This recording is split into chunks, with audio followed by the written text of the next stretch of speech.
Une sorcière du Congo. Cette sorcière, c'est moi. Et mon histoire, c'est une histoire de courage, de force et de foi. Je suis née en République démocratique du Congo, dans une bonne famille, oui. Quand j'étais petite, mon père était gérant dans une société de mines de diamants. On vivait dans une grande maison en Bujimaï, dans la province du Kasaï. J'allais à l'école et j'étais heureuse. Ma mère vient d'une famille pauvre. À cause de cela, la famille de mon père n'aimait pas ma mère. Puis un jour, mon père a perdu son travail. J'avais 6 ans. Il a dit à ma mère d'aller avec moi à Kinshasa avec ma sœur et mes 4 frères. Il a dit qu'ils viendront nous rejoindre pour trouver du travail. En réalité, sa famille lui avait demandé de se débarrasser de nous. Quand ma mère a compris, il était trop tard. Elle se retrouvait toute seule, loin de sa famille. Elle a dû vendre tout ce qu'elle avait pour nous faire manger. Elle avait changé. Elle avait tellement maigri. Ma mère a même fait venir notre grand-mère pour nous aider, mais nous avions toujours faim. Alors, ma mère a commencé à nous envoyer chez des amis. On faisait des kilomètres à pied pour aller chercher de la nourriture. C'est comme ça qu'un soir, je me suis retrouvée chez une dame qui m'avait donné à manger pour la famille. Mais elle était trop tard pour retourner. Elle m'a proposé de dormir chez elle et de repartir le lendemain matin. Durant la nuit, je parlais dans mon sommeil. Ça ne vous paraît pas très grave, n'est-ce pas? Mais cette amie a dit à ma mère que je parle aux démons. Et en même temps, ma mère et ma grand-mère sont allées demander des conseils chez des prophètes, ceux qui représentent Dieu. Elles cherchaient la cause de tout le malheur de notre famille. Le problème est qu'il m'avait amené chez un faux prophète. Et il a été décidé que c'était moi la cause et que j'étais une sorcière. Les charlatans m'ont parlé pendant plus d'1 heure pour que j'accepte que je sois une sorcière. Il a crié sur moi sans arrêt. Ils m'ont fait boire 5 litres d'eau avec des herbes dégueulasses. Ils m'ont dit de vomir les viandes des gens que j'aurais mangées dans le monde des ténèbres. Imaginez-vous la scène, une enfant de 7 ans face à plusieurs adultes qui crient sans arrêt. On me tapait même dans le dos pour faire sortir cette viande. À un moment donné, j'avais peur et j'étais tellement fatiguée. Et je finis par dire oui, je suis une sorcière. Je croyais qu'en disant oui, que le mal allait s'arrêter. Mais j'étais devenue une sorcière, malgré moi. Une fois qu'on m'est nommée sorcière, c'était impossible de retourner en arrière. Ma mère a accepté la situation. Mais ça ne veut pas dire que ma mère ne m'aimait pas. Et en même temps, comme la situation ne changeait pas dans la maison, sans argent, sans nourriture, ma mère a décidé de partir avec sa sœur en Angola pour aller trouver du travail. Leur plan n'a pas marché. Et ma mère se retrouvait toute seule, coincée en Angola, sans argent, sans nourriture. Et finalement, elle n'est pas revenue. Contre sa volonté, elle a été forcée de nous abandonner, elle aussi. On a perdu toutes les communications avec elle. Et on est resté avec grand-mère. Pendant 2 ans, j'ai été traitée comme une sorcière. Les accusations, les cris, les jeûnes forcés, les piments dans les yeux. Elle disait que c'était moi la cause. Si ma mère n'appelait plus, elle pensait qu'elle était morte et que je l'avais sacrifiée. Elle a dit à tout le monde de ne pas m'aider, de ne pas me parler, de ne pas jouer avec moi. Dans mon quartier, on ne me laissait pas m'approcher des autres enfants. J'étais toute seule. J'étais pauvre. J'avais faim. Mais j'étais surtout pauvre d'amour. Et finalement, ma grand-mère, elle m'a chassée de la maison. Je suis devenue une chérie, une enfant de la rue.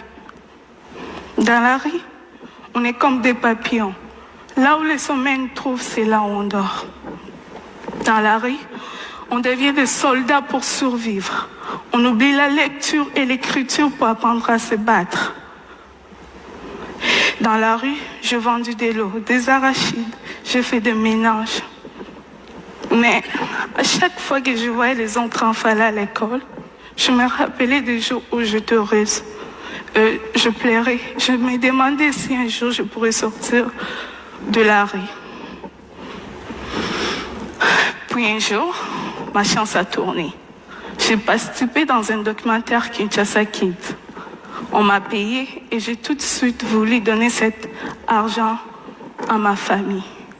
Car même dans la rue, dès que j'avais quelque chose, je passais aller voir ma famille pour leur donner.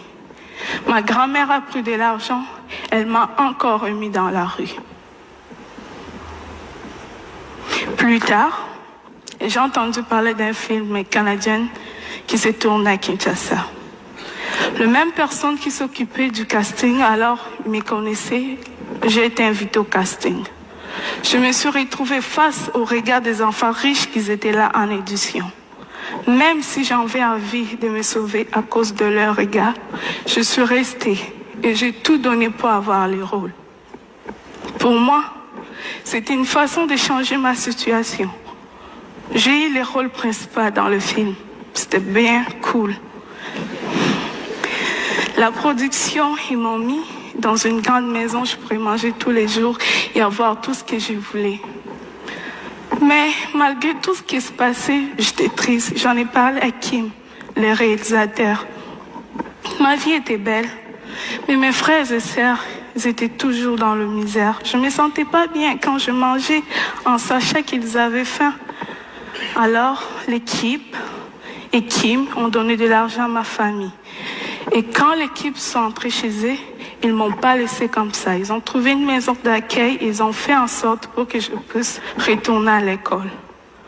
Moi qui en rêvais depuis si longtemps. C'est là où cette histoire des sorcières devient un conte de fées. Le film a eu beaucoup de succès. Je suis passée des rues de Kinshasa au tapis rouge des festivals. J'ai reçu même l'ours d'argent en 2012 à Berlin. Le film a été même nominé aux Oscars. Et aujourd'hui, j'ai 18 ans et que j'ai reçu 18 prix dans le monde. Les Oscars, c'était cool. Mais pour moi, les plus beaux jours de ma vie, c'est celui pour la première fois. Après des années dans la rue, je suis retournée à l'école.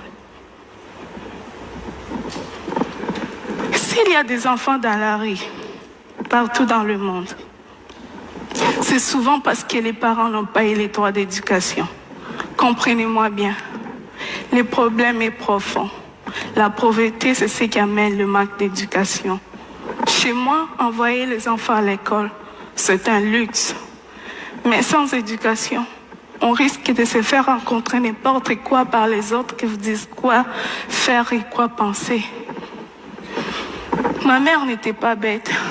C'est elle qui m'a appris comment pardonner et comment avoir confiance en soi-même. Mais elle s'est fait prendre dans un piège. Vous savez tous que l'éducation est importante. Mais comment se fait-il que l'éducation reste ici? Et que l'éducation n'est pas arrivée dans le village de ma mère avant ma naissance? C'est pas cool qu'aujourd'hui, avec tout ce qui existe de technologies et d'idées, que ça ne puisse pas se faire. L'ignorance produit des sorcières. L'ignorance peut tuer. Alors, pour chasser des sorcières, construisons des écoles. Moi, je m'en suis sortie. C'est parce que j'ai eu beaucoup de chance et de courage. Ce n'est pas le cas pour beaucoup d'enfants qui sont encore dans la rue.